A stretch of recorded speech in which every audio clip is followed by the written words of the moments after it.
Imagine, if you will, a secluded trail in the Alentejo region of Portugal, filled with prehistoric megalithic structures. And because it's a little out of the way and you picked a rainy day to visit, you pretty much have it all to yourself.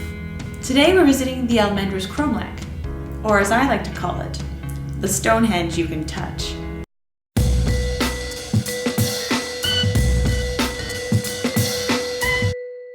The Almendres Cromlech is located near the city of Évora in Portugal and is the largest group of structured menhirs in the Iberian Peninsula. Okay, pause for a second. There's lots of new words here to discuss. A cromlech is a man-made circle of stones that have been placed vertically in the ground. These were erected in the Neolithic and the early Bronze Ages and are thought to have some sort of spiritual or religious purpose. You can find a lot of these cromlechs in the UK and in Ireland, but they're also found all throughout Europe and other areas around the world as well. The most famous cromlech, of course, is Stonehenge. A menhir is a large man-made standing stone. If you find one standing alone in a field, for example, it's called a monolith. So monolith, one stone, makes sense. But if you find a bunch of them sort of laid out in some sort of design or pattern, they are collectively known as a cromlech.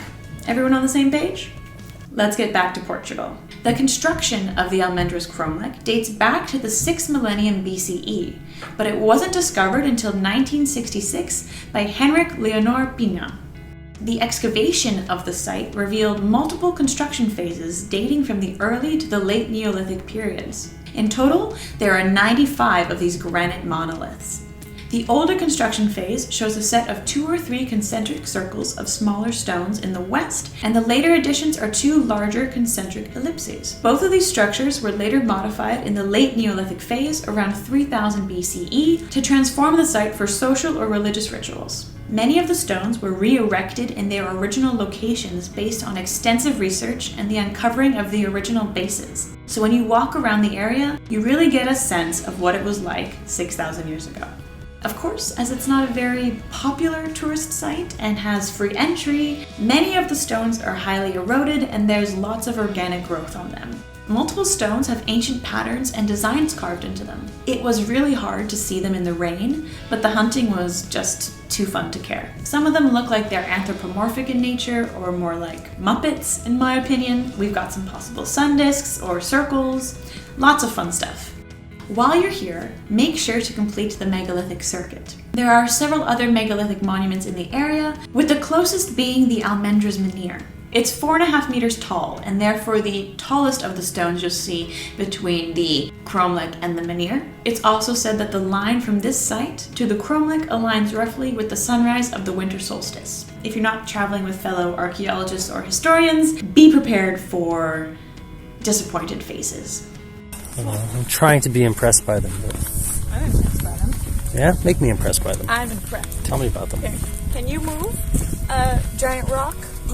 Only using very primitive tools? Probably. Yeah? Because to people who don't quite get it, it's just a big rock, essentially. I have to say, slightly let down. If you're near Évora on your next trip to Portugal, definitely schedule a frolic between the stones of the Almendres Cromlech. Just be careful to not fall into one of the menhirs and find yourself in a Portuguese version of Outlander. Thanks for coming along on that field trip with me, you guys. If you enjoyed that video, go ahead and smash that like button down below. And if you want to come on more field trips with me in the future, go ahead and smash that subscribe button down there as well. Here are all of my socials. And if you want to support the YouTube channel in any way, please consider becoming a patron on Patreon, where you get a lot of really cool behind the scenes access to the making of this channel, which is really fun. The link to that is in my description below. Stay dirty, my friends.